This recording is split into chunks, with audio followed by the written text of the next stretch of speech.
Assalamualaikum warahmatullahi wabarakatuh. Kami dari kelompok 1 kelas D dengan anggota kelompok. Saya Muhammad Rizky Darmawan, NIM B 2001.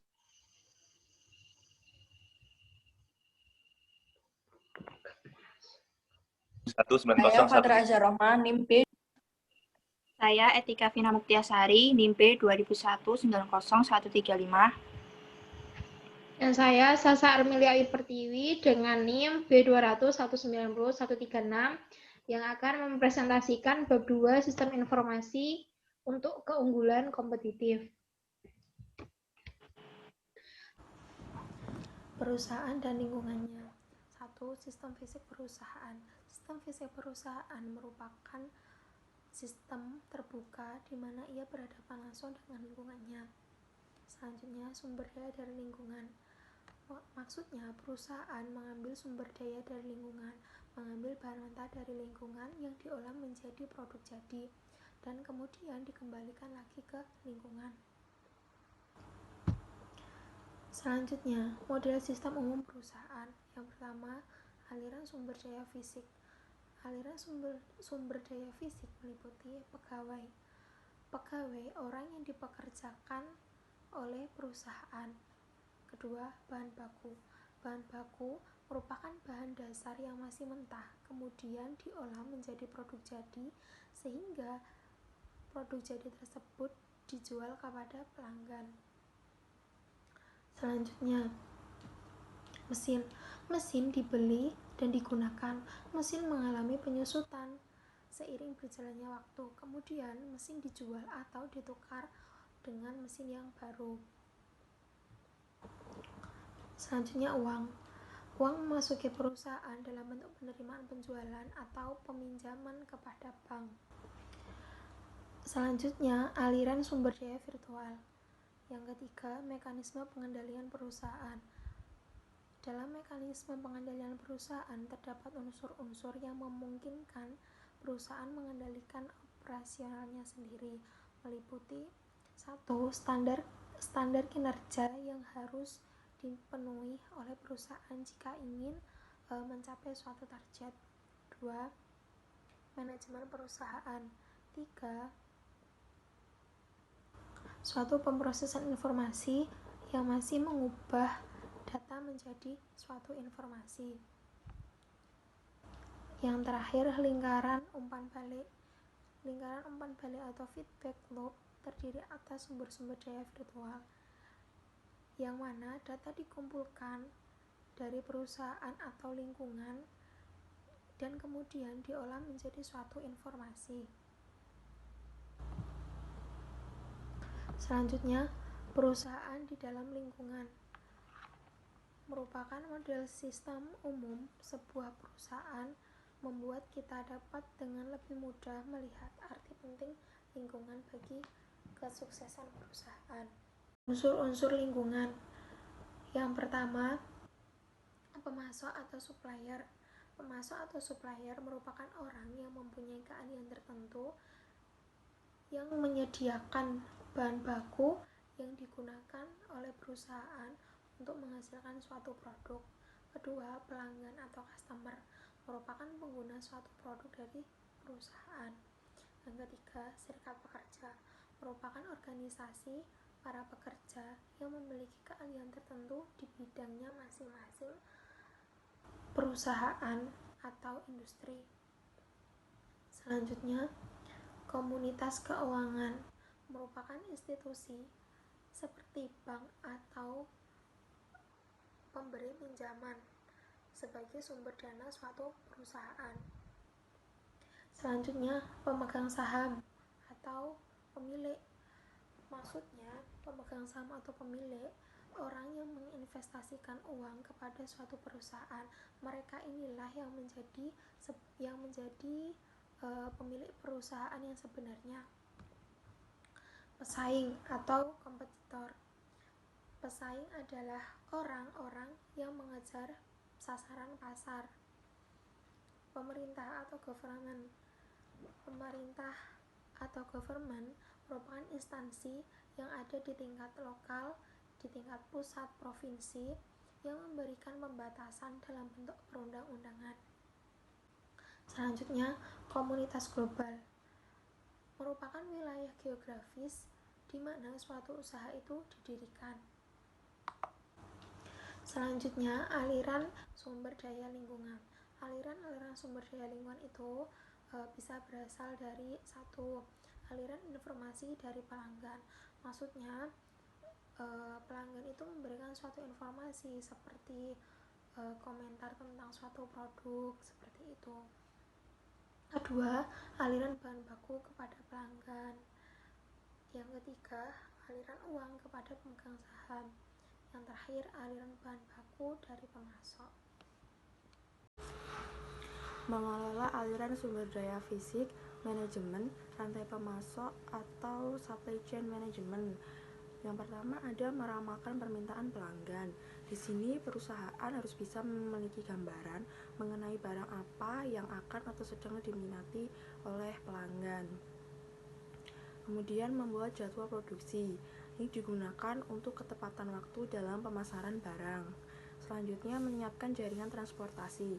Ini berguna untuk pendistribusian barang yang dimana transportasi ini tuh bisa melalui jalur darat, laut maupun udara. Kemudian memesan persediaan pengganti dari para pemasok. Jadi apabila perusahaan itu memesan sebuah barang kepada pemasok, dia juga perlu memiliki pengganti dari barang tersebut. Jadi apabila barang tersebut itu ada kerusakan atau ada kendala, ada penggantinya. Kemudian menerima persediaan dari pemasok. Di sini perusahaan menerima barang dari pemasok. Lalu mengelola persediaan bahan mentah, barang dalam proses, dan barang jadi. Kemudian melakukan produksi, lalu melakukan transportasi sumber daya kepada pelanggan, yang dimana perusahaan melakukan pendistribusian barang dan memastikan barang tersebut sampai kepada pelanggan. Lalu melacak aliran sumber daya dari pemasok dalam perusahaan dan kepada pelanggan. Kemudian sistem elektronik. Nah, di sistem elektronik ini, kemampuan untuk melacak aliran sumber daya seiring dengan terjadinya akan memberikan kontribusi pada manajemen rantai pasokan. Dan di sistem elektronik ini, setiap tindakan akan dicatat dalam terminal komputer yang terdapat di lokasi pemasok, dalam area penerimaan perusahaan, di dalam area persediaan, dan produk perusahaan, di dalam area pengiriman perusahaan, di dalam kendaraan yang digunakan oleh transportir, dan di lokasi pelanggan. Data dimasukkan ke dalam terminal, kemudian diinput, lalu dipindai menggunakan debatang, lalu seiring dengan terkumpulnya data menjadi sistem informasi perusahaan yang akan diperbarui untuk menggambarkan lokasi terakhir dari sumber daya yang dilacak. Lalu manajemen rantai pasokan dan sistem perencanaan sumber daya usaha.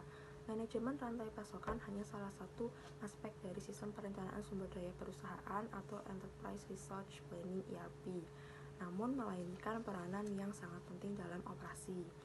Nah, di penggunaan sistem ERP ini dari vendor yang sama atau SAP, Oracle, atau produk lainnya oleh para anggota di dalam rantai pasokan akan membantu memfasilitasi aliran informasi rantai pasokan. Nah, ketika salah satu anggota dari suatu rantai pasokan memiliki kekuasaan yang jauh lebih tinggi, maka anggota yang lain itu dapat dikendalikan, dan anggota yang lebih kuat ini tuh akan mendapatkan keuntungan yang lebih besar.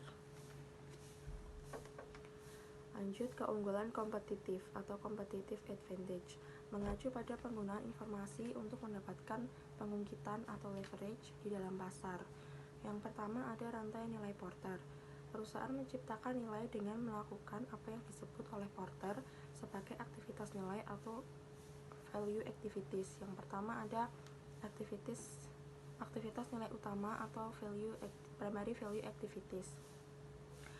Ini adalah suatu aktivitas bisnis yang menciptakan nilai dan manfaat bagi para pelanggan dan menyajikan sesuatu yang menunjukkan keistimewaan dari perusahaan tersebut di pasar. Yang kedua ada aktivitas nilai pendukung atau support value activities, yaitu aktivitas dalam perusahaan yang bertujuan memberikan fasilitas untuk mencapai fasilitas umum. Lalu, memperluas ruang lingkup rantai nilai. Sebuah perusahaan dapat mengaitkan nilai rantainya kepada rantai nilai pemasok dengan mengimplementasikan sistem yang membuat sumber daya input tersedia bila dibutuhkan. Perusahaan juga dapat mengaitkan rantai nilainya dengan nilai para anggota jalur distribusinya, sehingga menciptakan suatu sistem nilai atau value system. Dimensi-dimensi keunggulan kompetitif. Yang pertama ada keunggulan strategis, yaitu keunggulan yang memiliki dampak fundamental dan membentuk operasi perusahaan. Contohnya, sebuah perusahaan dapat memutuskan untuk mengubah seluruh datanya menjadi basis data dengan alat penghubung standar seperti browser web, guna kemungkinan berbagi dengan sekutu-sekutu bisnis lainnya. Basis data yang terstandarisasi dan dapat melalui browser web mencerminkan pergeseran posisi perusahaan secara strategis. Kemudian keunggulan taktis. Sebuah perusahaan mendapatkan keunggulan taktis atau tactical advantage ketika perusahaan tersebut mengimplementasikan strategi dengan cara yang lebih baik daripada para pesaingnya. Contohnya, di layanan pelanggan dapat ditingkatkan dengan menawarkan kepada pelanggan akses langsung ke informasi seperti ada webnya gitu. Nah, semua perusahaan ingin memuaskan pelanggan karena kepuasan pelanggan akan menghasilkan pengulangan pembelian. Jadi apabila pelanggan puas, maka dia akan kembali lagi. Terus keunggulan operasional atau operational advantage. Di sini merupakan keunggulan yang berhubungan dengan transaksi dan proses sehari-hari.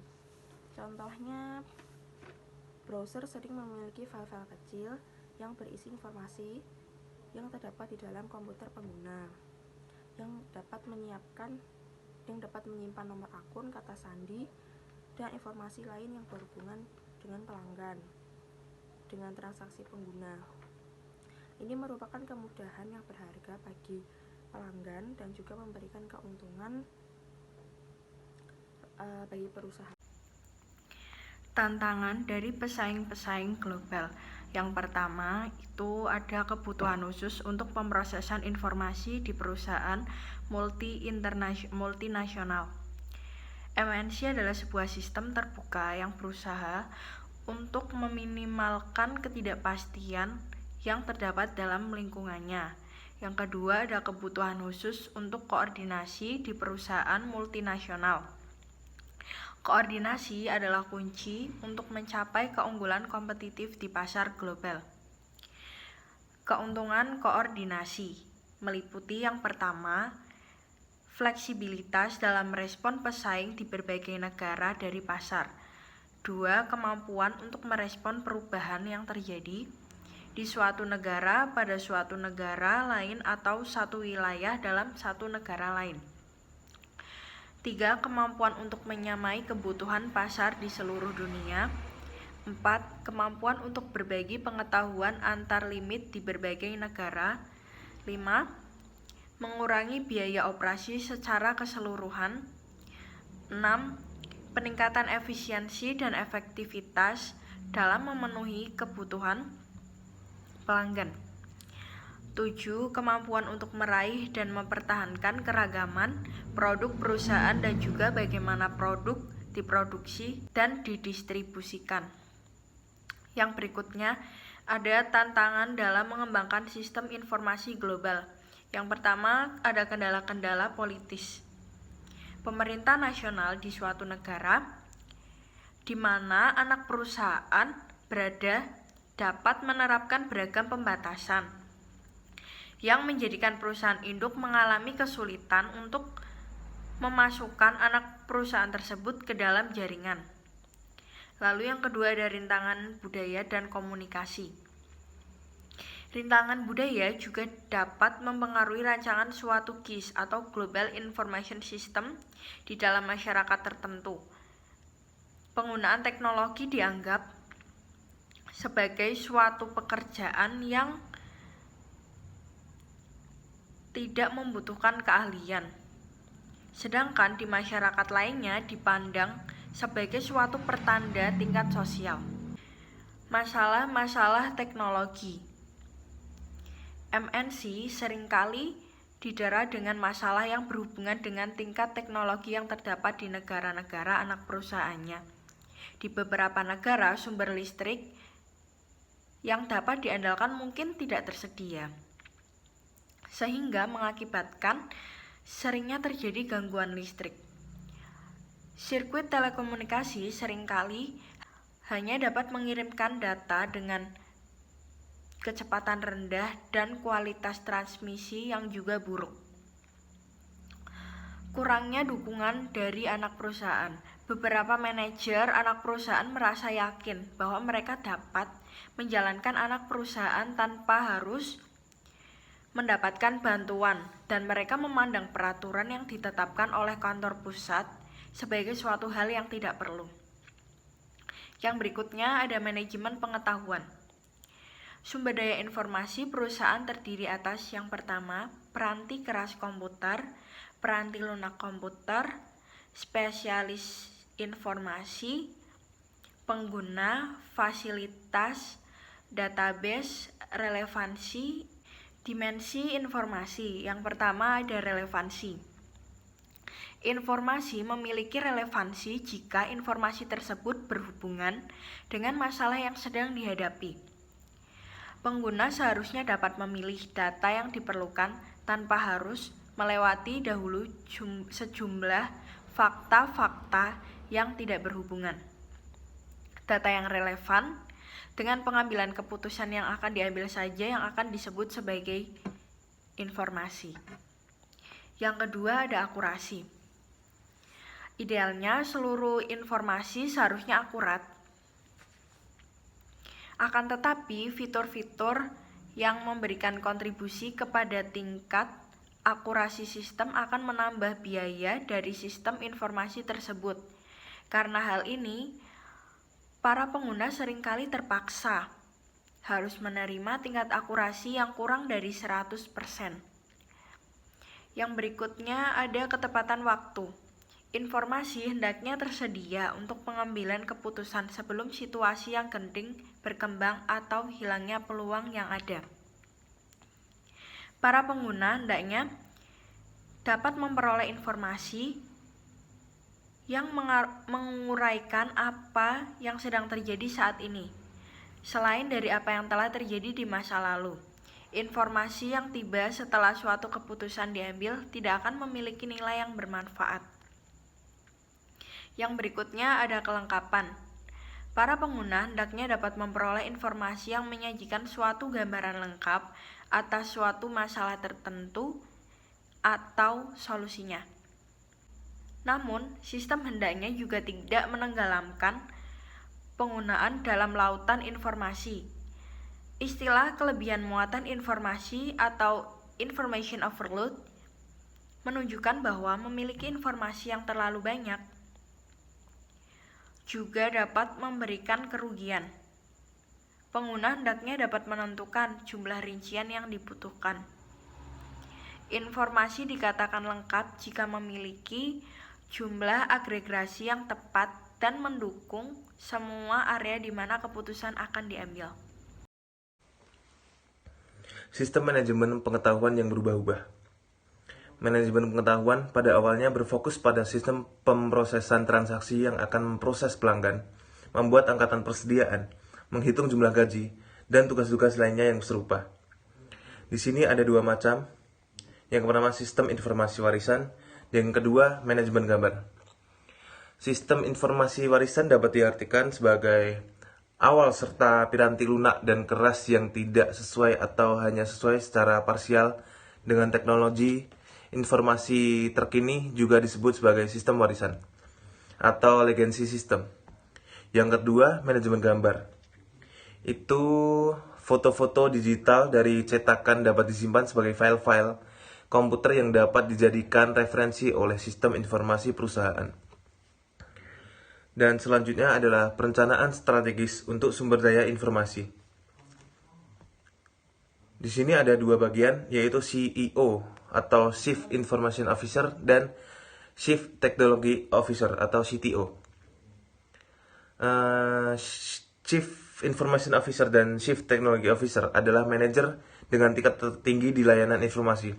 Orang ini akan menyumbangkan keahlian dan manajerialnya dalam memecahkan masalah-masalah yang tidak hanya menghubungkan dengan layanan informasi saja, melainkan juga cara-cara operasi perusahaan lainnya.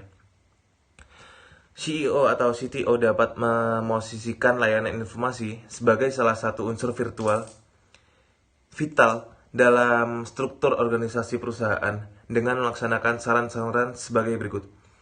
Yang pertama, meluangkan waktu dalam bisnis dan pelatihan bisnis. Kedua, secara aktif mencari kemitraan dengan unit-unit bisnis dan manajemen. Dan yang ketiga, fokus pada perbaikan bisnis. Yang selanjutnya adalah perencanaan strategis bagi perusahaan. Ketika sebuah perusahaan mengorganisasikan sebuah eksekutifnya ke dalam suatu komite eksekutif, kelompok ini biasanya akan bertanggung jawab atas perencanaan strategis bagi seluruh perusahaan. Dan yang kedua, rencana strategis untuk area bisnis. Ini adalah salah satu pendekatan pada perencanaan strategis area bisnis adalah untuk setiap area membuat rencana sendiri secara terpisah dari area-area lain. Akan tetapi, pendekatan seperti ini tidak dapat memastikan bahwa area-area dapat bekerjasama dengan baik. Dan yang kedua, pendekatan SPIR perencanaan informasi. Pendekatan strategis untuk sumber daya informasi. Strategis Planning for Information Resource. Dan yang selanjutnya, kandungan inti rencana strategis sumber daya informasi. Di sini ada dua. Yang pertama, sasaran yang akan dicapai oleh setiap kategori sistem sepanjang periode waktu yang dicakup oleh rencana. Dan yang kedua, sumber daya informasi yang dibutuhkan untuk mencapai sasaran tersebut. Sekian presentasi dari kelompok kami. Semoga presentasi ini dapat bermanfaat.